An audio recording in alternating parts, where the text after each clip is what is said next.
sun was already sinking below the horizon when I realized my dog was missing. We had been strolling through the suburban streets when suddenly she broke free from her leash and bolted off into the unknown. I sprinted after her, shouting her name, but soon lost sight of her. My heart pounded wildly, and panic started to cloud my thoughts. I checked every bush and alleyway, but it was all in vain. Hours passed, and I was beginning to lose hope. The streets were deserted, and I found myself standing before an old storm drain I had never noticed before. An eerie silence hung around it, broken only by the rustling of leaves. It seemed as if the drain was drawing me in with some invisible force. Without a second thought, I descended. Inside, it was dark and damp, the walls covered in mold and moss, and the air thick with a musty stench. My flashlight barely pierced the dense darkness, and each step was accompanied by the squelching of water and mud underfoot. Fear gradually seeped into me, but I couldn't abandon my dog in distress. I ventured deeper into the tunnels when I suddenly heard footsteps. Turning, I saw a homeless man sitting against the wall. He looked emaciated and filthy, his clothes torn and stained with unknown substances. "Hey, have you seen my dog?" I asked, hoping for an answer. He slowly raised his head and looked at me with hollow eyes. "Yes, I have," he replied, his voice raspy and muttering. "Come, I'll show you."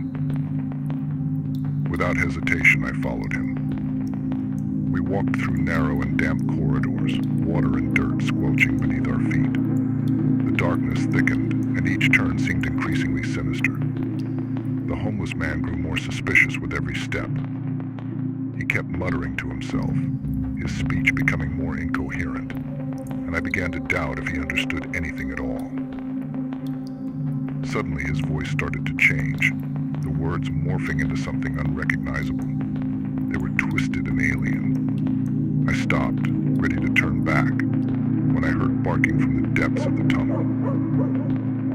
I spun around, but the homeless man had vanished. The barking continued, and I ran towards the sound, navigating through narrow, winding tunnels. The water underfoot grew deeper, and the stench intensified. Finally, I reached a junction where a pile of dirty rags and branches lay in the center. Amidst the debris stood my dog, barking at a mound in the center of the pile. He seemed oblivious to me, focused on something unseen. I approached to grab his leash. Stepping over another branch, I heard a sickening crunch and realized they weren't branches but human bones. My heart froze and my breath caught in my throat. The rags were actually remnants of bodies, and terror gripped me. At that moment, the mound my dog was barking had stirred. I saw the homeless man rise. His eye sockets were empty, and in the middle of his face gaped a mouth filled with razor-sharp teeth. Something black dripped from his maw as he muttered and gurgled. He moved towards me. I grabbed my dog and bolted back down the tunnel. I ran blindly, hoping to both escape my pursuer and find an exit. I took a few wrong turns, frantically searching for another path, while the homeless man staggered after me, his guttural growls and mutters echoing through the tunnels. At some point, I saw light at the far end of the tunnel. The hope of salvation spurred me on, and I quickened my pace. But the pursuer vanished, which seemed suspicious. Suddenly, a horrendous scraping sound emerged from the darkness. The homeless man was crawling on all fours like a spider across the floor, walls, and ceiling. This ghastly sight gave me another surge of adrenaline, and I ran harder than ever before. Barely conscious, I stumbled out of the tunnel and kept running all the way home. It took me a long time to process what had happened and convince myself it was a nightmare, a figment of my imagination.